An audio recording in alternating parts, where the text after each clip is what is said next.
जगाला ज्याची प्रतीक्षा ती गुड न्यूज आलीच. अमेरिका इराण युद्ध थांबणार, इस्रायलचे पंतप्रधान नेतान्याहू यांचे थेट विधान लवकर.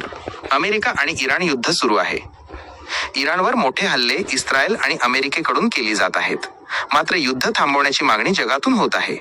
या दरम्यानच आता युद्ध थांबण्याचे मोठे संकेत देण्यात आले आहेत. अमेरिका आणि इराण युद्धाला 20 दिवस पूर्ण झाली. ज्यावेळी हे युद्ध सुरू झाले होते त्यावेळी अमेरिकेने हे युद्ध नक्की किती दिवस चालेल याबद्दल थेटपणे सांगितले. मात्र सध्याची परिस्थिती बघता युद्ध लवकर संपण्याचे फार काही संकेत नाहीत. इस्रायलचे पंतप्रधान बेंजामिन नेतान्याहू यांना इराणने हल्ल्यात ठार केल्याचे सांगितले जात होते. त्यानंतर नेतान्याहू यांनी सोशल मीडियावर एक व्हिडिओ शेअर केला. या व्हिडिओमध्ये ते स्वतः आपण जिवंत आहोत सांगताना दिसले.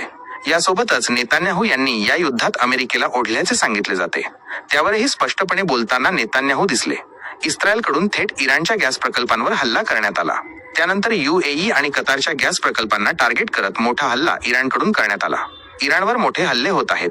मात्र इराण अजिबातच मागे हटताना दिसत नाहीये. इस्रायल ज्या पद्धतीने हल्ले करत आहे त्यापेक्षा घातक हल्ले इराण इस्रायलवर करत आहे. इराणकडून या युद्धात होर्मुझ खाडी बंद करण्यात आली. ही खाडी सर्वच देशांकरिता बंद करण्यात आली असे नाही.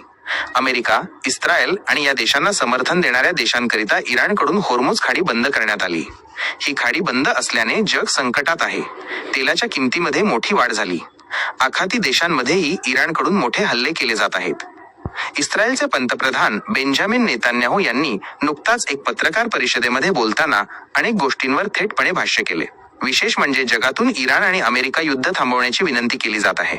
इराण सोबतचे युद्ध नक्की कधी थांबणार यावर बोलताना बेंजामिन नेतान्याहू दिसले आहेत. त्यांनी थेट यावर भाष्य केले. बेंजामिन नेतान्याहू यांनी म्हटले की सर्वांनाच हे युद्ध थांबवावे वाटत आहे.